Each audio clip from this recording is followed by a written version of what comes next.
আসসালামু আলাইকুম, সবাই কেমন আছেন? আশা করি সবাই ভালোই আছেন। বাসায় ছিল না কোনো সবজি, এই জন্য ভাবছি আলু দিয়ে কিছু একটা রান্না করব। এই তো আমি এক হাত দিয়ে আলু কাটতেছি।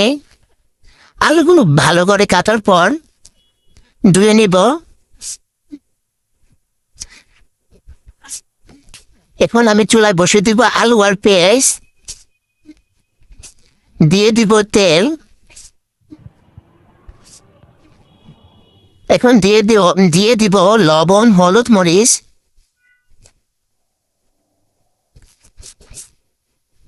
এখন শুধু নাড়তেই থাকবো, অনেকক্ষণ ধরে নাড়তেই থাকবো।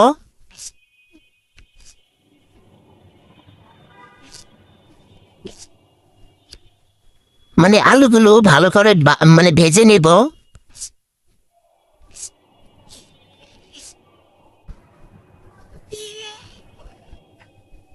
ভাজার ভিতরে সিদ্ধ করে নিতে হবে।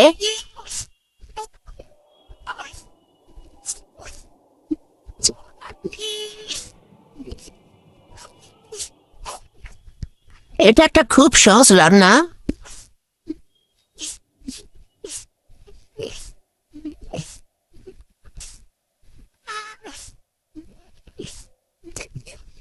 আজকে আমি ডিম দিয়ে আলু রান্না করব।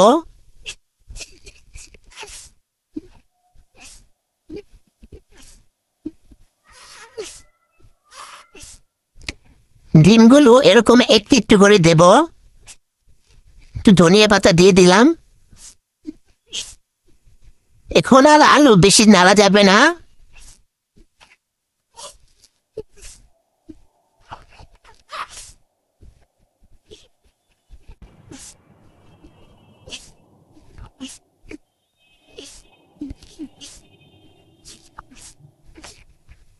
এই ডিমটা আমার নষ্ট ছিল, এটাকে ফেলে দিয়ে আবার ধুয়ে নিয়েছি।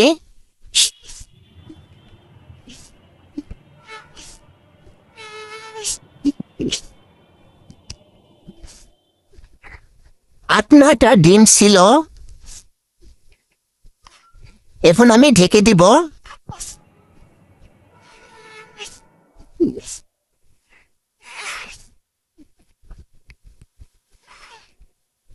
একটু ধনিয়া পাতা দিয়ে দিলাম।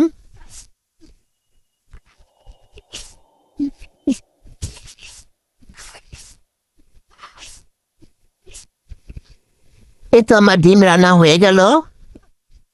সবাই জানাবেন আমার রান্নাটা কিরকম হয়েছে। এটা একদম সহজ একটা রেসিপি। যখন আমার রান্না করতে মন চায় না